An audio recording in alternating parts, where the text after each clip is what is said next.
Hello hand viewers, இந்த வீடியோல பாத்தீங்கன்னா குபேரா மூவியோட ரிவ்யூ தான் பார்க்க போறோம். இந்த படம் லாஸ்ட் ஃப்ரைடே ரிலீஸ் ஆன ஒரு தமிழ் அண்ட் தெலுங்கு பைலிங்குவல் படம். ஸோ இந்த படத்துல வந்து பாத்தீங்கன்னா தனுஷ், நாகார்ஜுனா, ராஷ்மிகா மந்தனா இவங்கெல்லாம் மெயின் லீட் பண்ணியிருக்காங்க.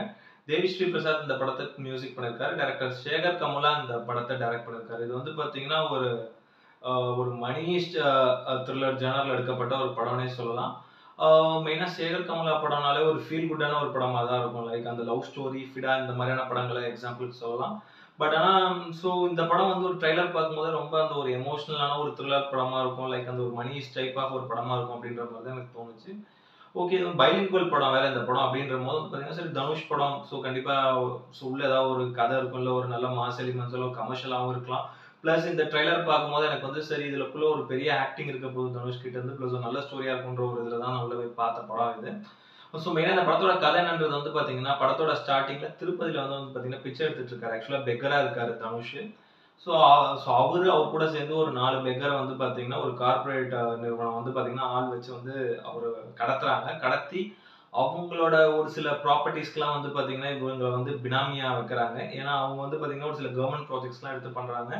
அதுல நிறைய ரெவென்யூ கிடைக்குது, லஞ்சங்கள். அதுக்கு வந்து பினாமியா இருக்கு ஒரு 4 ஃபேக் கம்பெனி கிரியேட் பண்ணி இந்த 4 பெக்கர்ஸை உள்ள போடுறாங்க.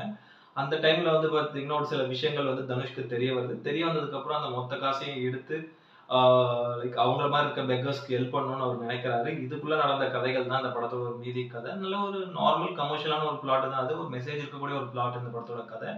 ஸோ மெயினா தனுஷோட ஆக்டிங் இந்த படத்துல வந்து பாத்தீங்கன்னா கண்டிப்பா இந்த கேரக்டர் தனுஷை தவிர வேற யாராவது நடிச்சிருப்பாங்களான்னு கேட்டீங்கன்னா கொஞ்சம் யோசிச்சு தான் சொல்லணும். பட் நடிச்சிருப்பாங்களா இல்லையான்னு தெரியல. பட் அந்த மாதிரியான ஒரு பெர்ஃபார்மன்ஸ் செமையா பண்ணியிருந்தாரு படத்துல. ஆக்டிங்கை பொறுத்த வரைக்கும் பிரிச்சு மெந்த ஒவ்வொரு சீனா இருக்கட்டும், எஸ்பெஷலி அவர் அந்த பெக்கரா அவர் நடிக்கிற சீனா இருக்கட்டும், அவ்வளோ ரியாலிஸ்டிக்கா பண்ணியிருந்தாரு. பிளஸ் ஒவ்வொரு இடத்துலயும் சரி அவரோட ஆக்டிங், அவரோட எமோஷனல் சீன்ஸா இருக்கட்டும், நிறைய படத்துல வந்து எமோஷனல் சீன்ஸ் இருக்கு அவருக்கு. அதெல்லாம் ரொம்ப பிரமாதமா நடிச்சிருந்தாரு. ஆக்டிங்ல அவரோட அந்த ஒரு பாடி லாங்குவேஜ் எல்லாமே வந்து பிரமாதமா பயங்கரமான தத்ரூபமா பண்ணியிருந்தாரு. அவரோட ஆக்டிங் தான் இந்த படத்துக்கு ஒரு பெரிய பிளஸ். படம் ஃபுல்லா ஒரே ஆளா ஷோல்டர்ல தாங்கி கொண்டு போறாரு. படம் ஃபுல்லா தனுஷோட அந்த ஒரு ஸ்கிரீன் பிரசன்ஸ் தான் ரொம்ப நல்லா நீட்டா இருந்த அவரோட பெர்ஃபார்மன்ஸ். அவரோட கெரியர்ல இந்த கேரக்டர் ஒரு முக்கியமான ஒரு கேரக்டர்னு சொல்லலாம். அந்த படத்துல அவருக்கு இந்த படம் வந்து ஒரு மறக்க முடியாம ஒரு படமா இருக்கும். காரணம் என்னன்றது பாத்தீங்கன்னா அந்த கேரக்டர் அந்த மாதிரியான ஒரு கேரக்டர் செமையா நடிச்சிருந்தாரு. அதே மாதிரி நாகார்ஜுனா அவருக்கும் வந்து பாத்தீங்கன்னா ஒரு எக்ஸிபி ஆஃபீஸர் ரோல் ஒரு நல்ல கேரக்டர் தான். அவரோட கேரக்டர் படம் ஃபுல்லா வந்து பாத்தீங்கன்னா பாசிட்டிவா நெகட்டிவா இந்த மாதிரியான கேரக்டர்னே தெரியாத மாதிரி இருக்கும். பட் பார்க்குற ஆடியன்ஸ் ஒரு சில பேருக்கு புரியும். இந்த கேரக்டர் கண்டிப்பா ஒரு பாசிட்டிவான ஒரு கேரக்டர் தான். ஏதோ ஒரு ட்விஸ்ட் இருக்கு அப்படின்ற மாதிரி தெரியும். அந்த மாதிரியான ஒரு பெர்ஃபார்மன்ஸ் தான் அவர்கிட்ட இருந்து. நல்லா நீட்டா நடிச்சிருந்தாரு படம் பூராமே. செகண்ட் ஹாஃப்லலாம் செம சீன்ஸ் இருக்கு படத்துல வந்து பாத்தீங்கன்னா ஒரு சில மாஸ் எலிமெண்ட்ஸும் இருக்கு. ஒரு சில ட்விஸ்டான சீன்ஸும் இருக்கு. இது வந்து ஒரு ப்ரெடிக்டபிள் ட்விஸ்ட் தான் அவரோட கேரக்டர். பட் ரொம்ப நல்லா நீட்டா நடிச்சிருந்தாரு. அது மாதிரி ராஷ்மிகா மந்தனா அவங்க இந்த படத்துல வந்து பாத்தீங்கன்னா ஒரு ஒரு ஹீரோயின் டைப் ஆஃப் ஒரு ரோல் தான் படத்துல. ஒரு சப்போர்ட்டிங் ரோல் தான் அவங்க இது. பட் ஆனா அவங்களுக்கு தவிர இந்த கதைக்கு வேற யாரை வேணாலும் அந்த கேரக்டருக்கு மெயினா போட்டிருக்கலாம். பட் எதுக்கு ராஷ்மிகா வந்து அவங்க போட்டாங்கன்னு எனக்கு தெரியல. பட் அவங்க கொடுத்த பெர்ஃபார்மன்ஸ் ரொம்ப நல்லா நீட்டாவே நடிச்சிருந்தாங்க. பட் அவங்க கேரக்டரையும் வேஸ்ட் பண்ணிட்டாங்களோ அப்படின்ற மாதிரி தான் தோணுது. ஏன்னா எதுக்கு அந்த கேரக்டர் பிளஸ் மெயினா வந்து ராஷ்மிகா மந்தனா எதுக்கு அந்த கேரக்டர் அப்படின்ற மாதிரி தான் எனக்கு தோணுச்சு. பட் கொடுத்த கேரக்டர் நல்லா நீட்டாவே நடிச்சிருந்தாங்க. அதே மாதிரி ஜிம் ஷார்ப் அவர் இந்த படத்துல வந்து ஒரு கார்பரேட் வில்லனா பண்ணிருக்காரு. அந்த அளவுக்கு ஒரு வில்லனிசம் இல்லைனாலும் யூஸ்வல் ஒரு கார்பரேட் வில்லன் கேரக்டர் தான் அவர். ரொம்ப நல்லா நீட்டாவே நடிச்சிருந்தாரு. அதே மாதிரி ஹரிஷ் பெரண்டி அவர் இந்த படத்துல வந்து ஒரு லைக் ஆயில் அண்ட் பெட்ரோலியம் மினிஸ்டரா ரோல் ஒன்று பண்ணியிருக்காரு. ஒரு நெகட்டிவ் ஷேட் ஆஃப் ஒரு கேரக்டர் தான். படத்துல ஒரு 3-4 சீன் தான் வராரு. ஒரு முக்கியமான ஒரு கேரக்டர் வருது. அவரும் ரொம்ப நல்லா நீட்டாவே நடிச்சிருந்தாரு. அதே மாதிரி வந்து சுனைனா அவங்க இந்த படத்துல வந்து பாத்தீங்கன்னா நாகார்ஜுனாக்கு ஒய்ஃபா ரோல் பண்ணியிருக்காங்க. சும்மா ஒரு 2-3 சீன் தான் வந்து போறாங்க. நல்லா இருந்தது அவங்களோட பெர்ஃபார்மன்ஸ். அதே மாதிரி ஷாயாஜி ஷிண்டே அவர் இந்த படத்துல வந்து பாத்தீங்கன்னா எஸ்ஐயா பண்ணியிருக்காரு. ஒரு 2-3 சீன் வந்தாலும் அவரோட அந்த ஒரு ட்ரேட்மார்க் பாடி லாங்குவேஜ், அவரோட ஆக்டிங் ரொம்ப நல்லா நீட்டாவே பண்ணியிருந்தாரு. அதே மாதிரி பாக்யராஜ் அவரும் இந்த படத்துல வந்து பாத்தீங்கன்னா ஒரு சின்ன ஒரு கேமியோ டைப் ஆஃப் ஒரு ரோல்னே சொல்லலாம்.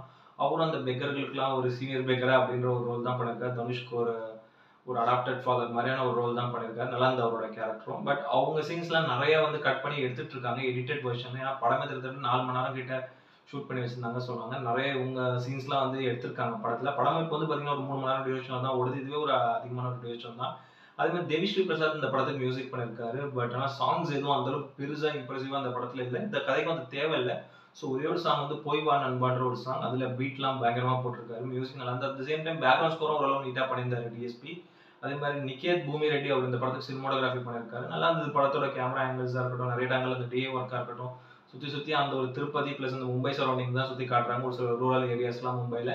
அதே மாதிரி வந்து பாத்தீங்கன்னா நிறைய அந்த குப்பை கூடங்கள் அந்த இடங்கள்ல தான் வந்து கேமரா ஆங்கிள்ஸ் வச்சிருந்தாங்க. பட் நல்லா அந்த ஓரளவு வந்து அவரோட சினிமாட்டோகிராஃபி நீட்டா பண்ணியிருந்தாரு. மெயினா கார்த்திகா ஸ்ரீனிவாஸோட எடிட்டிங் வந்து பார்த்தீங்கன்னா, அவங்களுக்கு இது ஒரு பெரிய டஃப் டாஸ்க் இந்த படத்துல. ஏன்னா, படத்தோட ஃபுட்டேஜே கிட்டத்தட்ட 4 1/2 5 மணி நேரம் கிட்ட இருக்கும். அது ரொம்ப கஷ்டப்பட்டு எடிட் பண்ணியிருந்தாங்க. பட் அப்பவுமே 3 ஹவர்ஸ் கிட்ட படம் வந்து நின்னுது. இவங்களால இதுக்கு மேல என்ன ஆனா இதுலயும் நெறைய எடிட் பண்ணியிருக்கலாம். பட் டைரக்டர் அலோவ் பண்ணல அப்படின்ற மாதிரியான நெறைய நியூஸஸ்லாம் நான் கேள்விப்பட்டேன். பட் அவங்களோட எடிட்டிங் அண்ட் கட்ஸும் ஓரளவு நல்லா இருந்தது. மெயினா டைரக்டர் சேகர் கமலா அவரு இதுக்கு முன்னாடி பண்ண படங்கள்லாம் வந்து பார்த்தீங்கன்னா, நெறைய அந்த மாதிரியான ஒரு ஃபீல் குட் ஜானர் தான். பட் இது வந்து நல்ல ஒரு மெசேஜ் சொல்ற படம். மெயினா இந்த படத்துல ஒரு நல்ல மெசேஜ் சொல்லியிருக்காரு பெக்கர்ஸ்க்கு. அது வந்து இந்த சொசைட்டிக்கும் ஒரு நல்ல மெசேஜ் அவர் சொல்லியிருக்காருன்னு சொல்லலாம் படத்துல. அத தவிர வந்து பார்த்தீங்கன்னா, படத்தோட பிளஸ்ன்னு நான் பார்த்தது, படத்தோட அந்த ஃபர்ஸ்ட் ஒரு 1/2 அன் ஹவர் நல்லா இருக்கும் கதைக்குள்ள. அட் த சேம் டைம் வந்து பார்த்தீங்கன்னா, லாஸ்ட் ஒரு 40, 45 மினிட்ஸ் கொஞ்சம் நல்ல இன்ட்ரஸ்டிங்கா நெறைய எமோஷனல் மூமெண்ட்ஸ் ஒரு நல்ல விஷயங்களோட படத்த கொண்டு போய் கிளைமாக்ஸ்ல முடிச்சிருக்காரு. இந்த 2 தவிர இடையில ஒரு 2 மணி நேரம் வந்து பார்த்தீங்கன்னா, ஜவ்வா போட்டு இழுத்துருக்காரு. ரைட்டிங்ல அதான் ஒரு பெரிய மைனஸா நான் பார்த்தது ஸ்க்ரீன் பிளேல. பெருசா படம் எங்கேயுமே செல்ஃப் எடுக்கல. அடுத்த லெவலுக்கு சீன்ஸ் போகாம அப்படியே ஒரு மாரி டல்லா ஒவ்வொரு சீனுமே லென்த்தியா இருந்தது. அதான் அந்த படத்தோட ஒரு பெரிய மைனஸ். அந்த ஒரு மிடில்ல ஒரு 2 மணி நேரம் படத்துல வந்து பார்த்தீங்கன்னா, கொஞ்சம் நல்ல ஒரு இன்ட்ரஸ்டிங்கான எலிமெண்ட்ஸ் இன்னும் கொஞ்சம் போட்டு நல்லா கொண்டு போயிருக்கலாம் இந்த கதைய. அதே மாரி இந்த படத்துக்கு ஏன் இவ்ளோ டியூரேஷன்லாம் எனக்கு தெரியல. இந்த படத்த வந்து ஒரு 2 மணி நேரத்துக்குள்ள நீட்டா கிறிஸ்பா எடிட் பண்ணி எடுத்து முடிச்சிருக்கலாம் படத்த. அந்த அளவுக்கான ஒரு படம் தான். அப்படி இருந்தா இன்னும் பிரமாதமாவே இருந்திருக்கும் இந்த படம். பட் இது நமக்கு ரொம்ப அந்த ஒரு இடையில அந்த ஒரு 2 மணி நேரம் நமக்கு வந்து ரொம்ப ஒரு சோர்வ குடுத்துட்டனால, அந்த ஒரு ஃபர்ஸ்ட் ஒரு 1/2 அன் ஹவர் அந்த ஒரு ப்ரீ கிளைமாக்ஸ் பிளஸ் அந்த ஒரு கிளைமாக்ஸ்ல அந்த ஒரு 40 மினிட்ஸ் அந்த சீன்ஸ தவிர இடையில நம்மளால பெருசா எதுவும் ரசிக்க முடியல.